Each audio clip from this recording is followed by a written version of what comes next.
Satellites are built to last, but like all machines, they have a limited lifespan. Most rely on solar panels to generate power and onboard fuel to maintain their orbit and adjust their position. Over time, their components degrade due to radiation, micrometeoroid impacts, and the harsh environment of space. Eventually, they run out of fuel or suffer a critical failure, rendering them inoperable.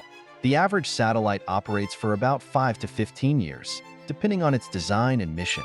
Once a satellite can no longer maneuver or perform its duties, its operators face a critical decision: what to do with it.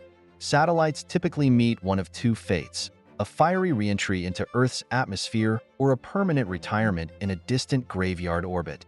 Low Earth orbit satellites, which operate within 2,000 kilometers of the surface, are often brought down intentionally. Operators plan a controlled reentry, ensuring the satellite burns up entirely in the atmosphere. This reduces the risk of debris reaching the ground and clears up valuable orbital space. For example, in 2001, the Russian space station Mir was carefully deorbited, breaking apart over the Pacific Ocean. For satellites in geostationary orbit, about 36,000 kilometers above Earth, reentry isn't practical. Instead, they are sent to a graveyard orbit. This area, hundreds of kilometers beyond their operational zone, acts as a safe storage area where they won't interfere with active satellites. But not all satellites are disposed of responsibly. Thousands are left abandoned in orbit, contributing to the growing problem of space debris.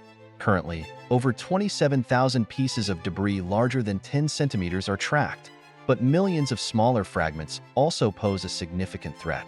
This leads to a dangerous phenomenon known as the Kessler syndrome. If collisions between debris and active satellites become too frequent, the resulting cascade of fragments could render entire orbits unusable, threatening vital systems like GPS and weather monitoring. In fact, the International Space Station regularly adjusts its orbit to avoid potential collisions with debris. This isn't just a hypothetical problem, it's already affecting space operations. To address this growing crisis, space agencies and private companies are developing innovative solutions.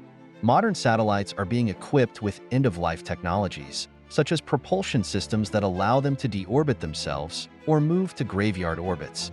Some designs include drag sails, which increase a satellite's atmospheric drag, hastening its reentry into the Earth's atmosphere.